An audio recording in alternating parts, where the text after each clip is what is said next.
Hey guys, welcome back.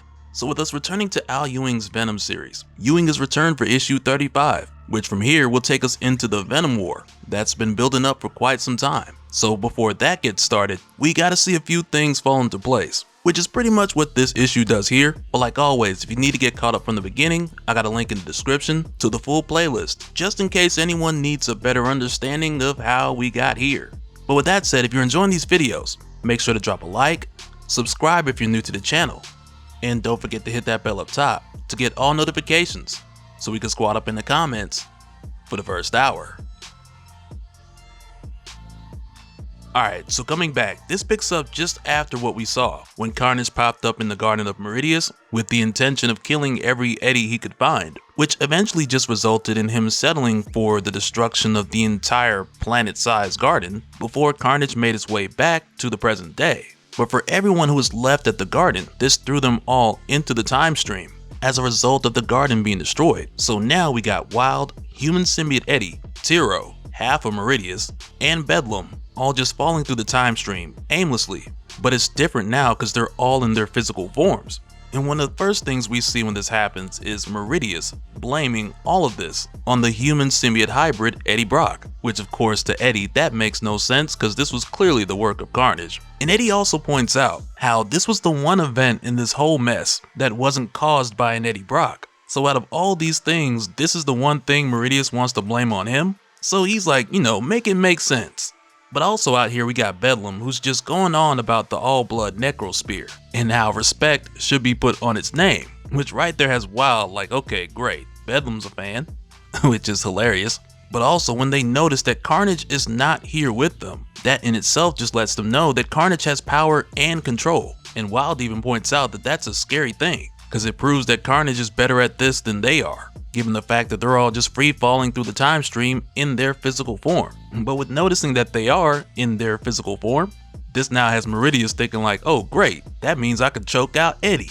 So right here Meridius, he threatens to force Eddie out of the time stream and spread his atoms throughout history one at a time. But given the weakened state that Meridius is in, he's not able to back that up. And to make matters even worse for him, Wild, Bedlam, and Tiro, they're no longer trapped in his loop. They're no longer destined to become Meridius, so they're just individual offshoots of Eddie Brock, which now just makes it 4 kings against 1. So for Meridius, with him quickly noticing how the tables are turning here, he just turns into Denzel at the end of training day, because he knows the gig is up. So out of desperation, he calls to Tiro for help, since Tiro's supposed to be like the desperate apprentice, who's the closest one to becoming Meridius. And he tells Tiro to stop them. I'll teach you all my secrets, every step to becoming me. But at this point, after all that's happened, Tiro, he doesn't want to become Meridius now. And he even admits the only reason he joined him was to be on the winning side.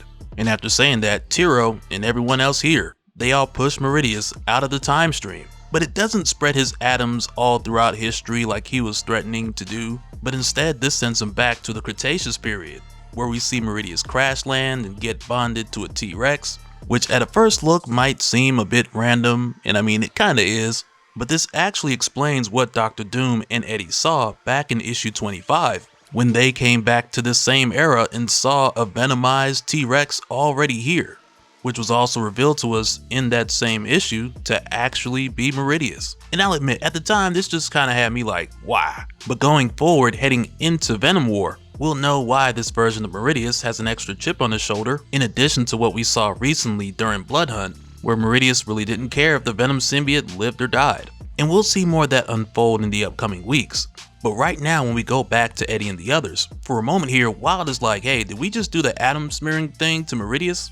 Like the living eon of pain thing he was talking about? Because if we did, it sounded pretty metal. And Bedlam agrees, but then Bedlam's like, well, pain makes you stronger. And right there, Wild just tells Bedlam more or less like, hey, you know what, Bedlam? Just don't speak. Don't say nothing else. But as it stands, Eddie's very much aware of where Meridius went, so he knows where to find Meridius if they have to. And as it stands, Eddie's not 100% sure if what Carnage said about killing Dylan is actually true. but what he does believe is the vision he saw of Venom World, when Carnage jumped into Eddie's mind and was showing him the memories he took from Meridius. So going forward, Eddie takes the lead, since he's the only person here with an actual physical body, and he tells the others that we're gonna head back to the point in time that he'd left behind, or at least as close as they can get to it, so they can find Dylan and his other and make things right. So now we pretty much got 4 King in Blacks heading back to the present. Which once again, this has me excited to see where things will go in the future for Bedlam, Tiro, and Wild. Cause ever since human symbiote Eddie arrived in the garden,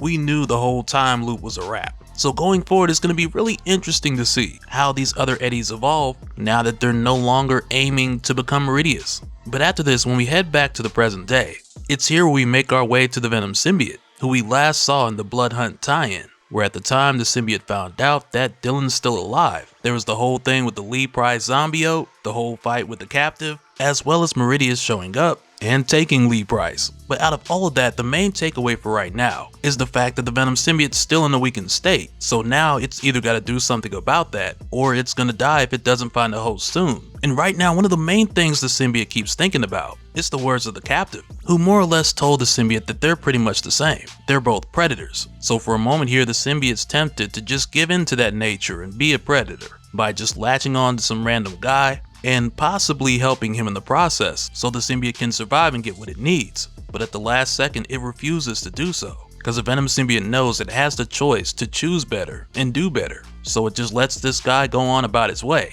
While in the meantime, to sustain itself, the symbiote just digs through the trash, licking old chocolate wrappers, until eventually where it has enough strength to get back on the move, which it does by taking the shape of a rat. But going forward, the Venom symbiote does not want to go back to Dylan, because it believes it's only going to be putting Dylan in danger again. So now it's left with 2 options: either find somewhere quiet to curl up and die, or make its way to someone who would never be tempted to keep the Venom symbiote, who at the same time is a person that the symbiote wouldn't want to stay with for an extended period of time. And as it turns out, that person is Peter Parker. And really, just going off of the last time these two bonded together, which we also talked about in the Blood Hunt tie-in, and Peter used himself as bait to lure out the Venom symbiote. So when the symbiote found out he was lying, it was like, oh no, never again. But now that the option is either this or shrivel up and die, now the symbiote's kind of like, hey, well maybe Peter wasn't so bad. And following this, next we head over to Dylan, who, like we saw, he really ain't got nowhere to stay right now. So for a moment here, when we find him just trying to stay warm and get a little sleep, and it's here where we see him having a dream about when he died and met the eventuality. And as a hand reaches over to wake him up, Dylan looks and he sees Doom. But as it turns out, it's just Flexo and Sleeper, who stepped over to check on Dylan since they saw he was having a nightmare. And it almost comes off like Flexo was the one who was more concerned, because Sleeper's just like, hey, if you were getting the proper amount of sleep on a real bed and not a dirty mattress, then you wouldn't be having these nightmares. But of course, there's more to it for Dylan than just that. And again, he doesn't have much of any options right now. He can't stay with Bren, he can't stay with Normie, he can't get a hotel because he ain't got no money. He's really just doing the best he can with what he has.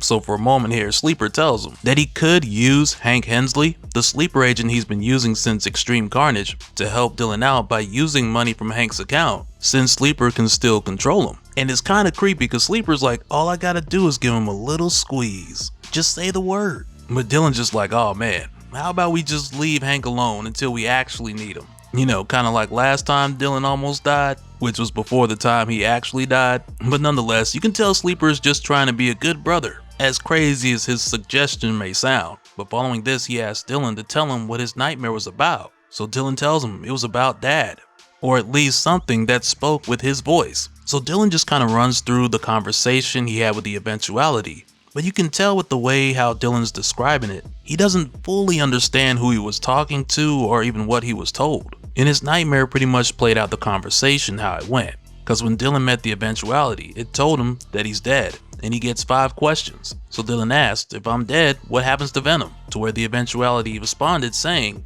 we are Venom. Which right there just seems like Dylan got the same explanation Eddie got when the eventuality broke everything down about the Venomverse, about Peter Parker, as well as his role in all of it. But after hearing this, Sleeper's pretty much like, yeah, that was just a nightmare. Because it does sound crazy. But in the back of Dylan's mind, he knows that there's more to it. So he asks Sleeper and Flexo to kind of give him some space, give him a minute, so the two of them step away to do just that. But as they do, Sleeper tells Dylan, "Don't worry, your father will come back."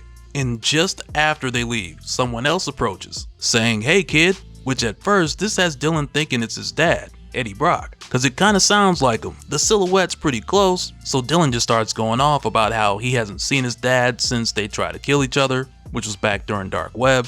But as this guy steps closer, Dylan realizes that it's not his dad, cause come to find out, it's an older version of Dylan, who looks like he should be somewhere looking for Hope Summers, or better yet, Probability Winters, cause he's definitely giving off the cosplay Symbiote Cable vibes here. And to double down on that, he tells present day Dylan, "Things are about to get crazy. Welcome to the war." Which right here leads us into the Venom War event that I want to say is going to go all the way through to late November. And it has this tagline that says, "There can only be one," which right there just has me like, man, that sounds a lot like Highlander. Though I imagine this is just something leading us back to having only one version of Eddie, one Venom symbiote, to more or less simplify things moving forward. But yeah, either way, regardless, I'm here for it.